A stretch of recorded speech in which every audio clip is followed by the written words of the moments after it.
Yep. Sorry. The work never stops, mate. You know what it's like. Yeah, exactly. Let me do the standard check as I bring up the chat.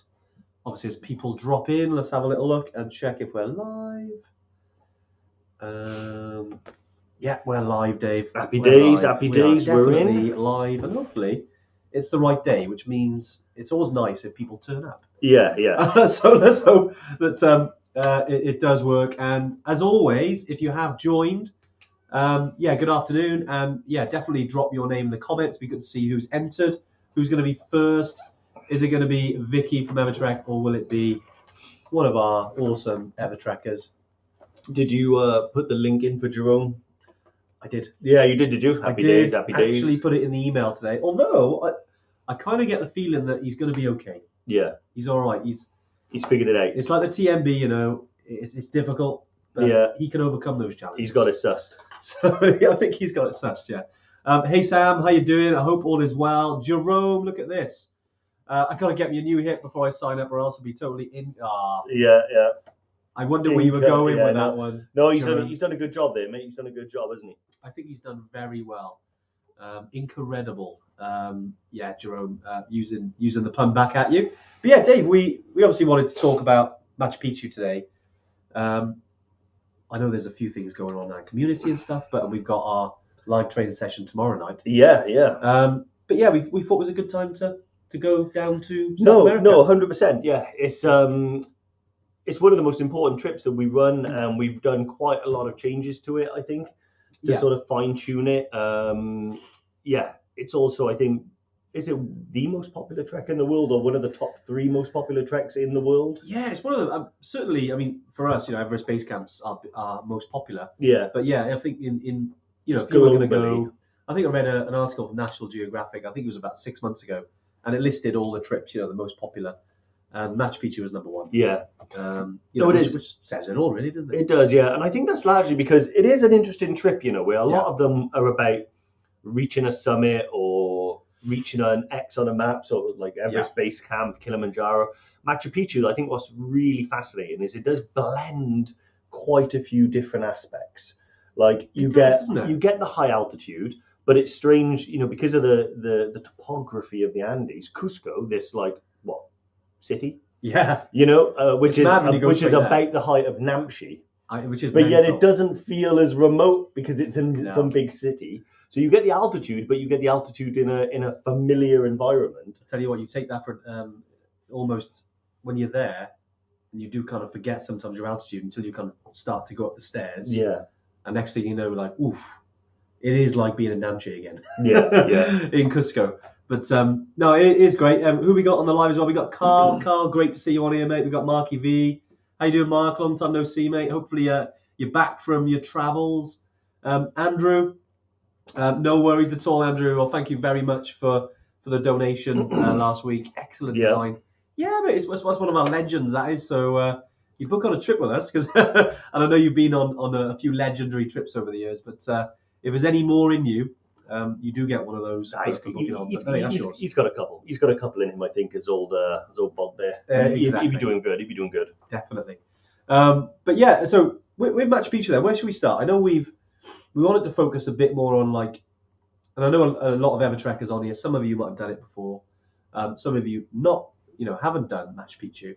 And I think the way where I always like to start is kind of the difficulty levels, because obviously we've got a lot of different trips. We've got obviously the Everest base camps, the Killies, some of the 6,000ers, which it almost, when you put the words Everest and Kilimanjaro, you already have a little bit of a sense about the challenge ahead. Yeah. But I think with Machu Picchu, it can be quite underrated. Yeah. I think people think because it's reachable, a lot of people go there, that it's easy. Yeah. But it's not easy. No, it's not. And I think that is one of the difficulties in explaining the Machu Picchu trek, actually, is because there's 100 different ways that you can trek in and around the area. Yeah. But there's only 2 ways you can really get into the ruins of Machu Picchu. But the Machu Picchu trek is more than just the ruins of Machu Picchu. Exactly. So you can get by the Inca Trail where you can walk into the ruins. That's the only way you can go on foot. Otherwise, it's a train. Yeah. But or a bus. But there is so much to explore in and around the area. So when you say I'm trekking to Machu Picchu, there's a wider conversation that has to happen. Like, well, how are you getting there? What type of trek are you doing? Are you going more remote, or are you doing the Inca Trail? Like, how much of the remote routes are you doing? Where are you starting from? There's loads of different stuff that kind of wraps up in it. And I think when that happens, because there's those kind of things built around it, like especially because we do two routes. We obviously do the classic Inca Trail and then the Tomokaea route, which is a route that we started. I think it was back in 2019 we actually came up with it, and then crazily launched it during COVID, but no one really went on it until 2022. But we've had obviously hundreds of ever trekkers on it now. We've tweaked it a bit. Ever truckers. I know it sometimes happens that. Yeah. Ever truckers. Maybe we'll go to truckers, but no, ever trekkers, obviously. And we've kind of tweaked it a bit. Like in the beginning, we added. I think we did a mountain bike tour, but we kind of realized actually that extra day was about climatizing, because when you go to Cusco, which, like you said, 3,300 meters, you're there for a few days, but you want to get out. It's great to be in the city, but you want to get out on a hike, and that's why we introduced the going to Huacha Cusco. See, I'd love the mountain biking. I think it would be great. I know, but you felt sad when we ditched that. Well, yeah, because just personally, I like to do it, but also I do acknowledge that far more people fall off mountain bikes than they do their boots. And it does take place at the beginning of the tour. Yeah, and 100%, it might not happen in the first week, month, year, or first 5 years, but someone at some point is going to fall off the bike on day 2 and not going to be able to do the trek, and that's going to be a gutter. Yeah. So but we have changed it slightly. I think the Tomokaea route that we do is, I think that was changed the first day there, and also I think the Sungate tour as well. Well, that's it. That was more of an add-on. I think essentially. And again, we had some feedback. You go to Machu Picchu and it's great, but it'd be great to see it from above, because the Inca Trail is the only route that you kind of arrive and you've got that kind of stereotypical kind of popular view down onto Machu Picchu. Yeah. Whereas we wanted the feeling of doing that as well. Yeah. So essentially, on the way the train into Machu Picchu, and you got a little village called Aguas Calientes. A few miles back, there's a stop.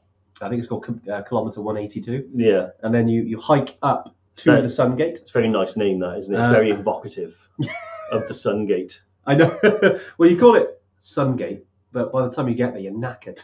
Yeah.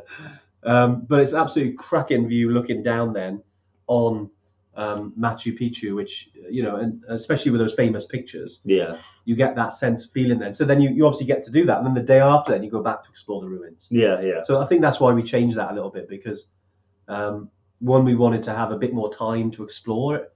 I think rather than just going there for an hour, we wanted a little bit more time, or as much time as we can. Obviously, it's group dependent, and some groups stay there longer, some groups stay there, like shorter times, like the Everest Base Camp, very similar, depends on the group, depends on the weather. But that was the goal. Yeah, no, awesome. I mean, I think the out of the two, I mean, you're not supposed to have favorites, are you? But I think the Tomokaea for me personally would be, if I was looking at how I was going to do the Machu Picchu trek, I would think to myself, all things considered, the Tomokaea route would be the one that I would want to go on, by the Hidden Valley route. Yeah, and it's unique. There's a couple of different reasons for me, because one, like, I appreciate the Inca Trail is the one where you can actually walk into the ruins. Yeah. And that's important for a lot of people, because it signifies the culmination of the trek. Culmination. But for me, is that a word, culmination? No, it's good. Yeah. It's I don't know why. Do you remember, it's like, I know I'm digressing now. Remember American Pie? Yeah. Obviously completely different. And the guys there, the coach, and the coach's guy goes, culmination. After everything he says culmination. Yeah. That's where I remember it from. I know. But for me, like, I want to visit the ruins, but it's less about how I get there. I'm fine with, I just want to visit the ruins, because me, that's about sort of cultural immersion and history. Yeah. But one thing I really do love about the Tomokaea route is that you do go to an area that there are very, very few, if any, other trekkers in that area. It is fantastic to see that, yeah. And one of the things that we've been talking to our team out there, and just gathering feedback, and we're always discussing things with all our people. And they said, like, they're getting really good feedback from the locals. So one of the things is that they're in an area where they didn't benefit from tourism. Before we launched it. And now there are more people starting to show up because they know that there's tourism there and they get to meet the travelers, and it's a profoundly positive thing, and they love it and they want more of it. And I'm thinking, well, that's amazing. It was almost not something we really even considered. We just thought we'll go there and it'll be amazing and we'll make it work. I think we didn't realize the impact that Evertrekkers go into these places, and that was always part of it. But you always want that, but you never see it or hear it, feedback on it. And Cindy and Juan, who helped us organize the South America stuff, and we met them in London, didn't we, at the WTM? We were catching up, and they were saying, look, guys, just to let you know, like that whole area, the beginning of the Tomakea, which was nothing, is now a thing. Like, and people have got employment there, and that's when you guys going on these trips. I mean, it's fantastic to hear those things. Because it's always difficult, I think, to start something new. Okay, Machu Picchu isn't new, but a different route is always a challenge, because I think there'll always be a draw, like, and we understand why, like, there's a reason a lot of people go on the classic route to Everest Base Camp, because it's the classic. Same with the Inca Trail. A lot of people go on the Inca Trail because it's the Inca Trail. I suppose once you broaden your horizons a bit, you realize they're all Inca trails. Any trail that you go on near Machu Picchu was built by the Incas. It's just one that they labeled the Inca Trail. Yeah. So even on Tomakea, you're going on an Inca Trail. It's just a very different part of it. Yeah. And then you eventually get to, obviously, the part of the Inca Trail. But I think, again, going back to the community stuff, I found, like, hearing those words was, like, awesome. I think we made a good choice there. Yeah, no, really did, because, you almost take for granted, really, when you are running these treks, that, we're very passionate about the way that we run our treks. Yeah. So, a lot of other companies, they do send members of the team from the UK to go out and sort of be there with the group the whole time. Yeah. It's not the way Evertrek does stuff, and we stand by it, because what we really are passionate about, and we love the cultural immersion. Well, it means a lot, doesn't it? Yeah, the idea that has. if you want to do an Evertrek trip, that means that when you go to these places, you are going to be going with highly experienced, amazing guides. Yeah. But you're going to be learning solely from them. They're the people that lead the trip, and they're the experts. Yeah. You don't need myself or Andy or someone else on that trip to make sure that it all goes okay, because where did we learn it from? So exactly, that's one of the amazing things. And then to realize then that the impact you're having broadens beyond the team, beyond the guides, beyond the portering staff, all the way to locals who just have buildings and houses and kitchens, and then they can benefit, and then they can earn a bit more money and have a higher quality of life for them and their children.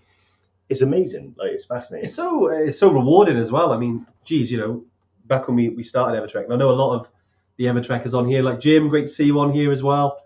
Graham, obviously Jerome in there still, and it's great to see. And Alison, nice to see you on here. It's amazing to have this Evertrekker community, and I know you guys have done a lot of our trips that have already impacted loads of lives. Mm-hmm. Like, we're just, obviously, I know we're talking about Machu Picchu today, but we do hear stuff like this a lot. Obviously, there's some parts of the world that, like Tour de Mont Blanc, there's already, it's kind of, it's not a third world country. It's a developed world, it is very different. But when you do go to areas that are a little bit, and sometimes a lot, poorer, it's amazing what just visiting there can do. Yeah. It's so impactful, and I think it's nice just to be aware of that, and just from a more sustainable point of view about visiting places that need that kind of stuff. And I think we're very fortunate that part of the routes, like, obviously we're always going to do the Inca Trail. It's a great route. But it's great that we've got this other one that provides a lot more as well. It's not just about the name; it's actually about it is a really nice journey. Exactly, yeah. You still get to do with the parts of the Inca Trail anyway. Yeah, we talk about the Tomakea perhaps a lot more, and I think that's largely because the Inca Trail doesn't require any introduction. It gets enough. And it is a fantastic and amazing trip, and some people do love the idea. And I totally get why, of joining the Inca Trail and following that singular route all the way in to the Machu Picchu ruins, which is just this big highlight at the end of the trekking experience. Yeah. Now I'm saying it, I'm almost thinking, that does sound amazing. But he switched. But I think the adventurer and the in me likes to go to those areas where it's a little quieter, a little off the beaten path, and you meet some people you wouldn't have met otherwise. Yeah. Even if you do have to, because we do kind of join a bit of the Inca Trail, but going the other way. So like Yeah. you'll see people going like, "Oh, where are you off to?" And you say, "Don't worry about that, mate." It's You- quite you- interesting. Yeah, seeing people and they're going the other way, they're like, what, like, you turn around, you've had enough? And it's like, no, we've done that. We're coming this way. And but I suppose that the advantage of that, and one of them is we went to one of the ones on the route is called Lacta Pata, and it's basically this elevated position looking down. You can see the train in the distance and some peaks, and you can see these old ruins. Again, Inca ruins, but they're not obviously Machu Picchu. It's a bit further down, and it's mad how there was no one else there because we were there later in the day. Yeah. Could you imagine? You get, it's similar to Everest Base Camp in a way, or some other routes. You've got people going up, and usually they get there in a certain time of day because there's only a certain amount of hours, of light. So they're traveling upwards, and then you're going the other way. But so you're getting there when there's no people there because they've already left, and that is pretty damn awesome to have that place almost to yourself. Yeah. And I know a lot of Evertrekkers are fed back on that, which is fantastic. Obviously it doesn't always happen because you get some groups that are a bit slower and they're a bit behind, but generally you can get some of those Inca ruins, especially Lacta Pata, which is one of the really, really nice viewpoints. Yeah. Is something that is fed back. It's really positive. But anyway, I know we're giving Tomokawa a lot of limelight. Yeah. I suppose because we do two routes. Obviously, we got the Tomokawa, we got the Inca Trail. There are more routes that go to Machu Picchu. You've got the Lares trek. You've got Salcante. I think the reason we didn't do those two is that we wanted kind of one. I think we heard a lot about Salcante, which is just as beautiful. Yeah. Is that actually is a lot busier now, just as busy, if not busier, than the Inca Trail. So we didn't want to add to that. That's why we did Tomokawa, because it's not a million miles away from it. And I think the Lares, again, felt a little bit out of the way. Yeah, I think it strikes a good balance. It does. I mean, when you look at the different routes that do go there, it is that I think what will happen is, I reckon in 10, 15 years, the Tomokawa, people will start catching on. And it'll become other companies will start. And it'll become more and more established, which is fine. But I do like the idea when you are offering more than one trip to have two completely different flavors of the same experience. Exactly. Not sort of two relatively similar experiences, just with different views. Yeah. So that's what's great. We got the Inca Trail, which is an amazing experience, although it is very well established. And then if you're going to do something, if you're going to get a Machu Picchu trek that isn't that, why choose another well-established trail? Like, exactly. Choose something that's completely different, but gets you the same sort of sense of achievement that you're after by getting to Machu Picchu. So that's why I reckon those two are like two sides of the same coin. You get the same thing, you get the same experience, but you get two completely different experiences. Yeah, and you could do both of them. Do one, come back, chill in Cusco for a day or two, and then set off and do the Inca Trail again. It's interesting. And then Jerome mentioned that, didn't he? It's quite funny. Alison, good point. We completed EBC in October, first multi-day trek. Awesome. I hope it went well. Yourself and Tracy looking to Machu Picchu, definitely. It makes a good point just to say is that at the moment, especially in December, any Machu Picchu bookings, that's for next year or year after, you get a free Rainbow Mountain Trail trip, which is £250 at the moment. So if you do want to book a date for 2025 or 2026, I say you get a free Rainbow Mountain trip. So Alison, get looking at those dates. Yep. Definitely. Brian, how you doing, Brian? It's Brian Smith. I had a catch up with him yesterday. Hope all is well, Brian. He's I love his profile picture. Yeah. Kilimanjaro. You can tell where he's going next. Yeah. Don't worry, Brian. I won't give it away. But yeah, I caught up with Brian yesterday. Absolutely fantastic. Looking for a next trip. Sam, could you go up the Inca and back down the Tomokawa? Sorry, can't spell it. I know it is one of those, isn't it? 'Cause you're like, how do I bloody spell that? Inca's a lot easier to remember. So essentially, if I'm trying to describe where the kind of journey, which I know is hard because I'm trying to do it this way, which I think is the reverse for you guys on the camera, is so that be like a weatherman. I know it's going to be so weird. It's like, and today we've got rain. No, if you had a screen behind us. But essentially, the Inca Trail starts. I forgot the name of the river now, but it essentially goes all the way. It leaves the river, then you've got kind of 4 or 5 days of trekking, then into Machu Picchu, where the Tomokawa is a little bit off that and kind of treks a bit, and then reaches the Inca Trail, and then you've got a couple of days reverse. and then you go basically you go into Olete Tembo, which is a really cool little village, and you stay there for the night, and then you go into Aguas Calientes on the train, and then you go up to Machu Picchu. Obviously, you've got the trek as well as part of that, which goes up to the Sun Gate, and then the next day you go to Machu Picchu itself. So yeah, going up the Inca Trail, and then down. It wouldn't happen because of the geography. It's quite a long way to go. But good question, really good question. I can tell Jerome's been researching. Has he got his friend Google open? He's like, what's the river called next to Machu Picchu? Yeah. You're testing the knowledge now, Jerome. That's what it is. Yeah. Inca-redible again, mate. Incredible. But no, great. Sorry, talking about Machu Picchu. I know we're talking a lot about the route. Mm-hmm. Talked a little bit about difficulty. One question that I saw pop up was like the best time. Oh yeah. Now I know a lot of it. I mean, our dates run from kind of May up to kind of end of September. Potentially we could do October. We've kind of left it at that. People can go in April. April is a popular time. It is really busy. So our dates generally start in May. We have run trips in April and potentially in the future. But if you're looking to go to Machu Picchu, those are the kind of nice times. And I think you can imagine similar kind of summer holidays to us. You get a lot of Americans going down there in the summer. So the summer months can be, a bit busier. I think that's why people go maybe in September. And I've trekked to Machu Picchu in September, and it wasn't that busy. And there's limitations now on the visitors numbers, which is really good. But generally, May and June are a really good time. Just from a weather point of view. No, exactly. Yeah, I think it strikes the right balance as well between like weather and busyness. It's like the same in Kilimanjaro. Probably the most popular time is in like the summer holidays, but actually my favorite time is in February. Because you've been there. Yeah, because I've been there in February. Because it was the time. But I also think it's not many people are sort of traveling in February. Yeah, that's true. They've just gone back to work. Not many people are going. The ski season hasn't started. That doesn't start until March. So you're in this little great window between Christmas and like the winter excursions. So everything's a bit quieter. I loved it. I thought it was great. Flights are cheaper.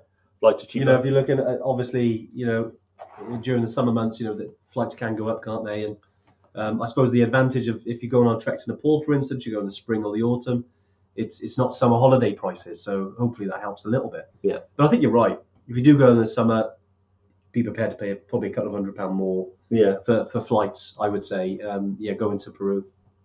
And we had some questions again around Machu Picchu, around the flights, like where do I go? Do I go via America? Do I go somewhere else? A lot of people fly via Madrid. So you can use Madrid. I know KLM do a lot of flights out South America. You can also go via BA via Miami. It's a really good route from London. That's the route I've used. It's really good. And then obviously goes via Lima as well. And then Cusco. But yeah, absolutely great route to go. Bri, how you doing? He's back. What's going on, Bri? Do you think he's just about defrosted? I think so, mate. Yeah, just about ready. Do you think he's got his next awards speech? It's entirely possible. I think it lives sort of in like hidden under a floorboard that he sort of brings out a couple of times a year. But eventually he's gonna have to replace it, I think. Eventually, yeah, exactly. And yeah, a lot of those. Any questions as well, guys? About I know there's been some questions around going up certain routes and things like that. But any questions around obviously Machu Picchu? I know some of you guys have already been on trips. Obviously not Machu Picchu, but if you have got any questions about anything, do let us know. Yeah. Around Machu Picchu, there any other big questions that spring to mind? Dave? I mean, one of them is like people always ask how hard is it? Yeah. How does it compare to sort of Everest Base Camp or Kilimanjaro? Those types of questions. That's good, yeah. Because I think because it's so popular and so many people do know about it, there's a tendency to perhaps underestimate the difficulty of it. Yeah. I think, you're still going to be high altitude. You're still going to be trekking. It's still going to be multi-day treks. Yeah. Particularly Tomakea, there's a lot of camping involved as well, which does add to sort of fatigue levels sometimes when you're not sleeping in a bed and things like that. So I would say, it's one of them not to underestimate. There's a lot of steps. So I think in terms of the training, your legs can tire out quite quickly, unexpectedly on that trek. And some of the feedback that we've had is that I thought it would be easier than it was, but man, the steps just killed me. Yeah, yeah. And I think, you need to come at it. I think I always like to think like there's no point in really considering your training to a lesser degree for certain trips. So if you're going to Tupcal, all right, you don't have to train like you're going to go back in Kagwa, but don't treat it like it's easy. The moment moment you're in the mindset of I don't have to train as hard, you won't train as hard as you can train, and there you won't be as fit as you could be when you get to the mountain. So for me, it's more about training as hard as you can whilst managing fatigue levels and recovery, but it's about the length of time that you do it. So, say if you want to go back in Kagwa, you probably want at least 6 months of good, solid training. You're probably not going to need to train for 6 months to do Machu Picchu, but train just as hard for, say, 3 months, and you're going to be in a good position. Yeah, exactly. And the thing is, we, especially on our site, because we do like to kind of give a little bit of a gauge. If you go onto any of our trip pages, you'll have a gauge of difficulty. And it's always, as anything in the world, when you're looking at these, they can be different depending on who's done them. I know that when we've got Everest Base Camp and Kilimanjaro, they're down as challenging, which is true. When you go to Machu Picchu, they're both actually a down one, which is moderate.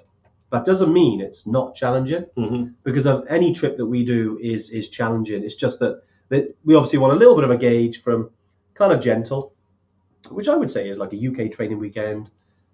Nothing's gentle as that you're in the mountains, but just to give you a gauge, if you've got gentle and you've got kind of, moderate, then challenging, then hardcore, think of it like that. And I think, I think Jerome's mentioned there around the Tomokawa trip is as hard as the TMB. It's a difficult one. Again, it's altitude-wise, it's more difficult. Yeah, definitely, because you've got more altitude on Tomokawa. I also think, though, that those types of comparisons are so there's no right or wrong answer. So, for instance, I've known people that say Kilimanjaro is way harder than Everest Base Camp, and then other people say, no, I disagree with you. Everest Base Camp is way harder than Kilimanjaro. It's a subjective thing. It depends on the level of fitness of the individual. It depends on, comparatively speaking, I would say they're probably comparable in terms of difficulty. But then, so me and Andy could do it together and then go and do TMB, and we might have different opinions. Exactly. I think the TMB, there's probably longer distances. So you're probably, A to B each day is probably longer than A to B on the Tomokawa or the Inca Trail. Yeah. But then the altitude-wise, it is higher, and you are hanging around at a much... Definitely. Like, you start at Cusco, which is like, 3,300 meters. Yeah. You don't start anywhere like that on the TMB. So the acclimatization is a steeper, more challenging thing. So it's really tricky when you factor in altitude and distances. The only way, Jerome, you've done TMB is to book book the Tomokawa Trail and give it a go and let us know, and then we'll get an answer. Yeah, that's true. No, I think you're 100% right. I mean, when you measure physicality against altitude, they're very different things. I think if you looked at the physicality points, so the amount of steps, the amount of distance on the Tomokawa to the TMB, you would say that was far harder. But with the Tomokawa, it is the altitude, because you're going up to, especially Tokto Pass, which is the highest point, and it's actually higher than Dead Woman's Pass. They got great names, haven't they? On the Inca Trail, which is 4,600. Yeah. That's high. You're thinking that's pretty much Lobuche, which is near Everest Base Camp. Yeah. So you can imagine that's quite high, and that's on the Tomokawa route. Whereas when you've got the slightly kind of lower Inca Trail one, they're still at altitude. Any time at altitude, your body's working hard. Yeah. You're not going to sleep as well as you would at sea level. It's certainly going to be less comfortable than on the Tour de Mont Blanc, which is where you're staying in refuges, and you're staying in hotels, and you've got wine and stuff like that. It's very different when you're camping. Yeah. And when you're camping at altitude, like on Tomokawa and Inca Trail, you are camping like quite a lot of days above 3,000 meters. Yeah. So that does have an effect on the body, which again makes it more difficult. No, 100%. In my opinion, to Tour de Mont Blanc. No, I agree. Yeah, and I think this is where it can be slightly different. You see, so what can happen is, say you have two people. One of them is sort of slightly older and less physically fit, and one of them is younger and more physically fit. So when you put them both on Tour de Mont Blanc, the younger more physically fit person is probably going to have an easier time day to day, Yes. A to B, than the other person. But then if you go to altitude, level it's a leveler. So that older person who's slightly less fit could acclimatize better and all of a sudden be way stronger than the younger, fitter person. So it does. There's so many variables, and it's funny. We have to put up a difficulty level. Yeah. But in reality, it doesn't exist. It's like it does. It's not like the Richter scale that is measured by science. It's this is a good point. This is a difficulty scale that you put out there as a loose guide. As a gauge. So you can if Aconcagua with our trips is at one end of the spectrum and the Brecon training weekend is at the other, then you could say very easy, very hard, and all the others fall somewhere in the middle. But it does depend on how fit you are, how well you acclimatize. Exactly. I've done Everest Base Camp 4 times, and I'd say it's like 4 different people has done it in terms of the difficulty. First time, I'll be honest, I thought this is quite easy. Because it's quite doable. But then I did train like an astronaut for about a year and a half. Yeah. And then when I realised... You took it seriously. Yeah. And then the second time I went, I was still a bit fit. Third time I went, I was like, I think I'm going to die. And then the fourth time I went back, I was a bit fitter then, and I was like, okay, I think I found a middle ground. See, I found it the other way. I found it harder the first time. It got easier every time I went. Really? I just think that there's just a mental thing. Yeah. Regardless of fitness, just from the experience point of view. But no, Jerome put, you're on. Yeah, well, there he While is. Jerome, there's only one thing to do, and Alison, exactly the same to you. Yeah. Don't forget, you do get free Rainbow Mountain this December, so definitely get it booked in if you're thinking about doing it, guys. It's a really, really good offer. Well, look then, just sorry, let me cough it up. Get Bit of it. the Inca Trail. Yeah. Still there. Rounding off these trips, then, if you were to approach them, and you've already done, I don't know. Obviously, you've done. I'd say it was a journey. Okay, you've done Everest Base Camp. Potentially, you've also done something like Kili. Mm-hmm. How long do you think out from a trip would you kind of start prepping for it? Usually, and this is me. I like to start training at 6 months before. I'll start focusing on the trip. So that means I've got 6 months. That's more than enough time to get into trek fitness. Yeah. To get mountain fit, and it allows me enough time not to have to go so hard that I risk injury. So generally, my training is up and down. Because I haven't always got a trip on the go. I always maintain a base level. But for instance, 6 months out, I'll think, you know what? Let's get myself back to be able to run 5K. Yeah. And I recently started that process now. And I went out, and my first run, I think I did 1.5 miles. And I was like, wow, that is so unfit. Now I'm about 2.5 miles. And then I'll get to 5K relatively soon. Yeah. And I'll be like, okay, so I've built some fitness there. Yeah. But that can take like a month, 2 months. And then I think, right, now I've got a good base level of cardio. I'm going to go to the gym and I'm going to start the strength and conditioning training. So I'll be doing weight training on the legs, body weight exercises like squats, and I'll ramp it up until about a month before I go. Nice. Okay. And then taper it down? And then I'll taper it down, not start eating McDonald's every day and lying in bed, but there's no point in beasting yourself. You don't want to arrive on the trail with sore legs or a stiff ankle or whatever. Yeah. So about a month before I'll start tapering it off. I'll probably do nothing the week before, just so I'm completely fresh. And then that's sort of my arc. Other people might leave it, start a year in advance. Other people think, sod it, a month out, I'll just start running. It's just interesting, isn't it? Because we, even this weekend, we were out on Sunday, and we've done the route that we've done God knows how many times. Yeah. And I wouldn't say we're probably fitter than we were a couple of years ago, but we beat our best time by 10 minutes. I know, that was amazing. Mad, wasn't it? Strange. It's absolutely mad. And it wasn't like we were intentionally doing that. No. I think we were just cracking on because it was windy. It was windy and you're just weather. walking on and only taking breaks when you had to. It wasn't even wind assisted. It was the right wind, into the you. wind It was a in the battle, face. That was a beast. What was good about that one though? I love those type of treks where we didn't stop. Yeah, that's it. Just pushed ourselves all the way around. You only stopped to catch your breath on the ups and then have a snack, have a bit of water, and chase Penny. I did need to chase Penny downhill. Penny, our dog. She we looked around to the horizon, absolutely no sheep. And then Penny found, I think, the only sheep on the mountain she managed to find. Okay. And she kind of went over this cliff. Me and Andy were like, oh, okay, she's either dead or it's not as steep as it looks from here. Luckily, it wasn't as steep. Yeah. So we got her back. But yeah, it was a bit of a moment there, wasn't it? Yeah. But anyway, she's safe now, which is good. Yeah, she's all right. Isn't She's she? all right now. I mean, I went down there looking for her, and I nearly expired, but that was due to like my fitness very nearly maxed out running back up there. That was a steep hill. Yeah. Hey Laura, how you doing? Good to see Laura. you. Long time no see, mate. Long time. And David Clift, he's back. Yes, great to see him back on. Interesting. Mark said, second EBC was much harder, but it was 9 years older. Marky V, mate, more experience, mate. The knowledge. Yeah. What about when you went on some of the other trips? Obviously, you've done the Annapurna region as well. Which one did you find harder? It's really interesting just to hear how you get on. Well, Sam say EBC has started about a year in advance. TMB probably start early next year. Difficult to gauge. Always out in the mountains. General fitness level. Exactly. I think Sam, you hit the nail on the head there.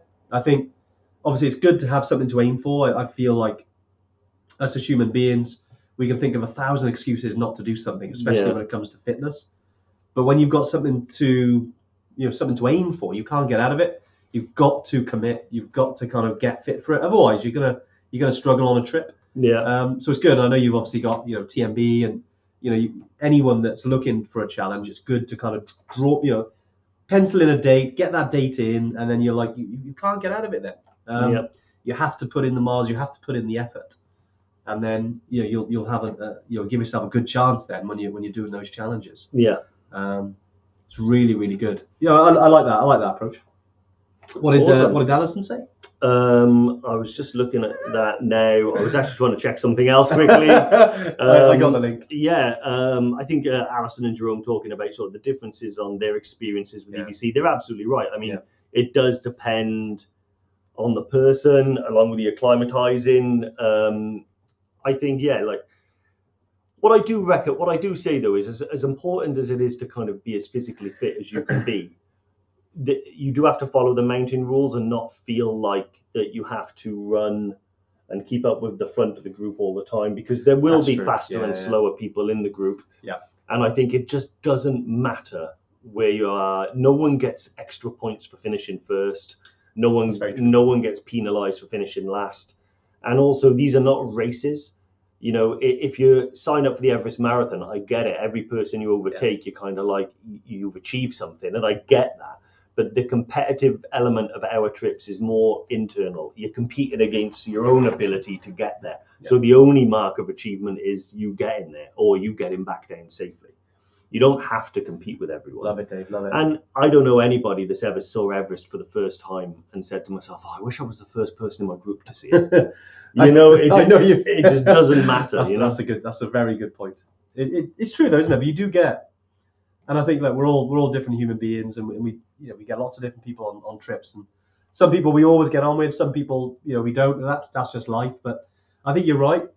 You rarely get that. Never. I don't. Yes, I was the first person. Yeah, there's 10 in my group, and I was the first person to see the monastery. It just doesn't matter, It's Davy Clift actually said 18 months with a knee injury. Oh, mate. Gutted, mate. What did you do? I know that feeling, mate. I've been out for a long time with it, but hope it's speedy recovery. Yeah, just started walking again. Good man. Yeah, get back out. 18 months is that sounds like a bad one. It's a long time to be out with it. But yeah, take it slow, mate. Slow and steady wins the race. Absolutely. Interesting, Marky V as well. Obviously, Annapurna circuit was easier as the height gain is much slower and you start at 700 meters. Mm-hmm. Yeah, good point, Mark. I think definitely because you have more time to acclimatize because of the route, because you're going around this gigantic massif, the Annapurna massif. Yeah, it does give you a bit more time to acclimatize, doesn't it? But yeah, I'm always interested to see how Evertrekkers feel about, because obviously you've done a lot of trips, and interesting to see difficulty levels around, obviously, because we got that one as it's quite challenging. We tempted to put that into hardcore, but not sure it goes into that bracket. But we've had some feedback on it that some people found that it was harder than what they thought. Yeah, that's the difficulty when we get some feedback, and from I think our first group that went to TMB, and it was like, it's not moderate, it's way hardcore. Yeah. And then you got other people that say like, no, it was quite doable, it was moderate. So whenever we do make a decision based on a trek, it's always, you have to take a balanced approach over a period of time. Yeah. Otherwise, you'd be changing it every week, because Gary 1 will message in and say it was the hardest thing I've ever done, and you okay, now I'll put it as hardcore. Gary 2 messages in, mate, that was easy. You got, okay, so I'll switch it back to easy. So it has to be I suppose we could, yeah. It's a balanced approach over time, I think, when you get a feel for, because also everyone's customer demographic, if we're talking about marketing words, is slightly different. Yeah, true. And I think, what might be hardcore for company A is not going to be hardcore for company B, True. So. Yeah, and look, we've obviously drawn a line in the sand and gone, this is how it is, but I think it hopefully helps people gauge which trips, and it's really interesting because obviously Alison, looking at you on here, you've done Everest Base Camp, you're thinking of Machu Picchu. Yeah, you'll love it. It's an absolutely really, really great trip. Obviously, even if you do the Inca Trail or the Tomacaya, I mean, both of them are really, really good trips. And both of them, you've gone in December, you'll also get Rainbow Mountain. And Rich has made a good point as well. Hey, Rich, good to see you on here. Hope life is good, mate. How difficult it is also depends on your mindset. And yeah, absolutely. I think that goes with anything, doesn't it? If you can control your mind in a certain way, and focus on a challenge with the positive frame of mind, I think that will help in terms of how you do on it. Yeah. If you're going into it and it's like it feels like it's the hardest thing, and you're already like, it's the hardest thing, I'm going to struggle. It's likely you're going to struggle. But if you go into it a bit more of an open mind and like, I'm going to take this on, I put my body in a good shape. I'm fit. I'm going to go out there and enjoy it and do the best I can. Mm-hmm. I'm going to listen to my guide. I'm going to drink plenty of water. I'm going to go nice and slow. I'm going to embrace it. You've chosen it. Always think about the reasons why you're doing these things. These sort of things can push you forward. So yeah, Rich, love it, mate. Love it. It's like we've had these discussions before. Yeah, definitely.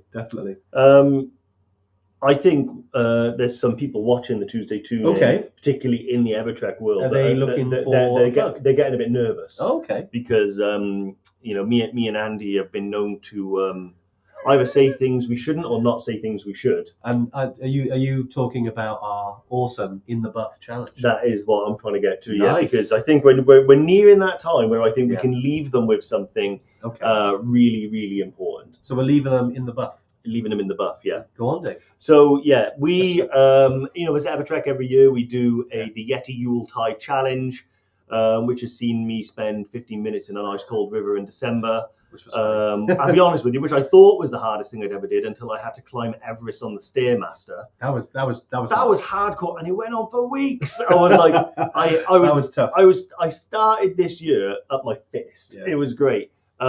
This year we're doing the In the Buff challenge, and there's a couple of different elements for it. So the Evertrek team collectively here, we're going to be summiting Everest every day in terms of steps taken.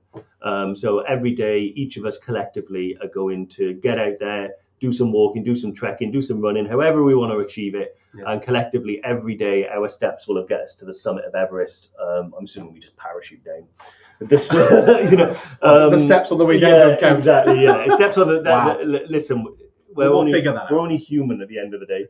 But but also you guys as part of the community can take part. Why that's really important is because we are doing it this year to raise money for Andy's Man Club.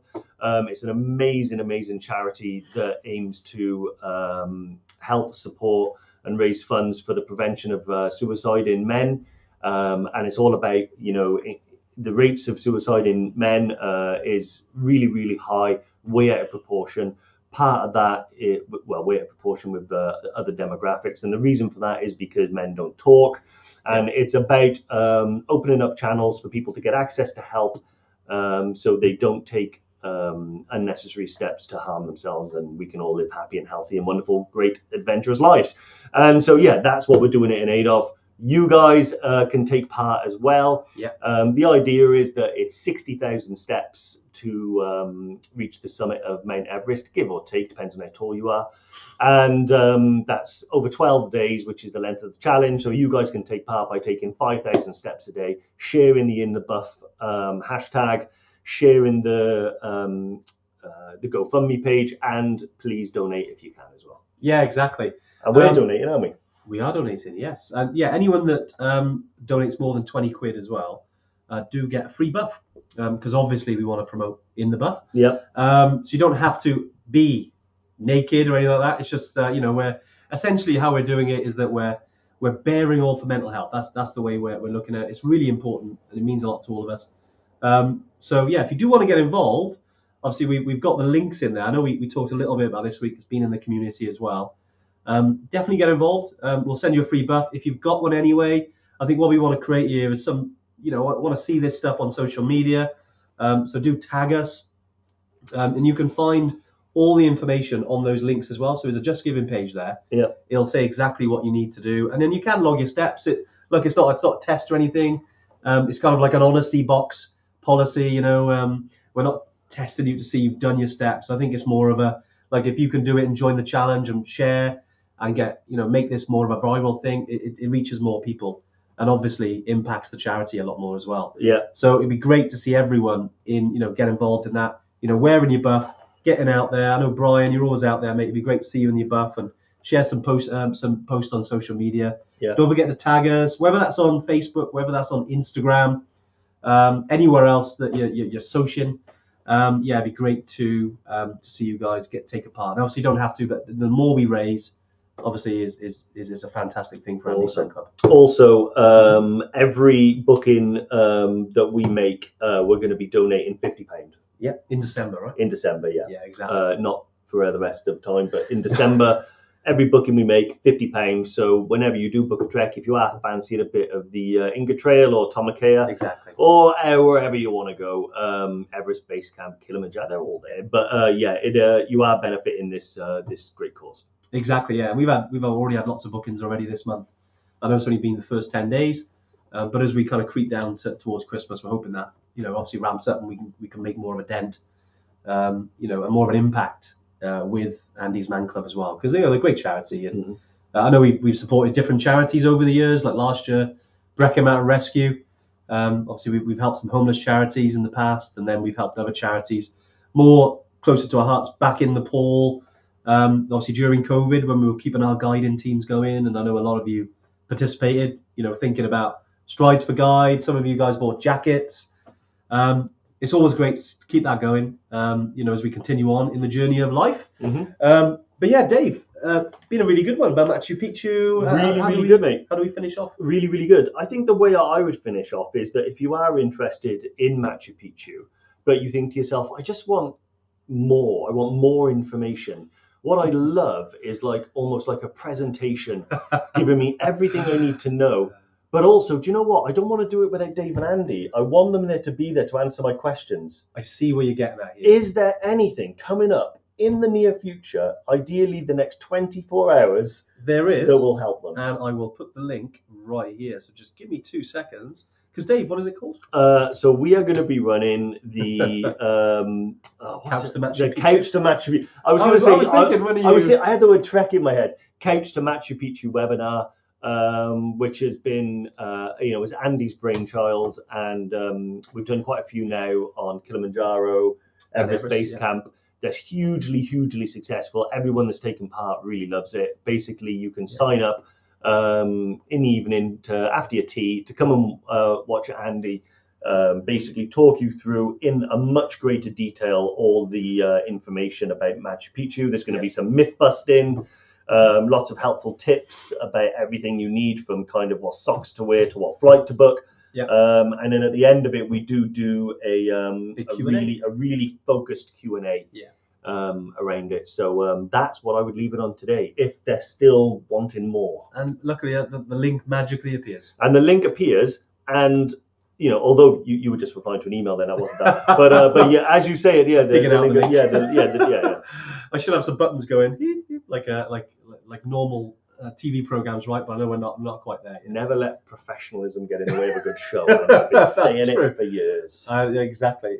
Yeah. So if anyone would like to join, and you're thinking about Machu Picchu, and you're kind of on the fence, and you have more questions, join, because I'll be going really, really in depth. It's probably not for people who've already done Machu Picchu. That there's a lot of kind of basic stuff there. And I know we've talked about a lot of it today, but if you are interested, it'd be great to see you there.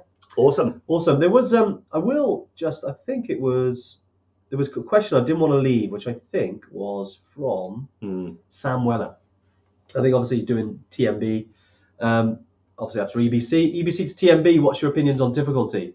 Because I know we touched on the difference between Machu Picchu and stuff. I'd say TMB is very physical. There's a lot more up and down than on Everest Base Camp. Everest Base Camp is more about the altitude. You do have some long days, 8 to 10 hours, especially base camp day. There's some up and down as well. And there's still up and down, yeah. Namche Hill, that's the one thing I remember. I mean, it's got a name, Nepali Flat. That's true. Yeah, that's true. So it's still, I'd say it's very similar difficulty, just not on the same level as altitude. Yeah, exactly. Personally, yeah. All right, Dave. Also, yeah, well, thanks, everyone. I hope it's been useful today. I know we've concentrate on Machu Picchu, but I know we've answered some other stuff as well. We'll be back next week, our last Tuesday tune-in next week before the end of what's been a mad 2024. So hopefully you can join us, and I hope you're still finding this useful as well. Obviously, we've been doing these for best part of almost 4.5 years now. So yeah, we hope you're still having value of joining these every week.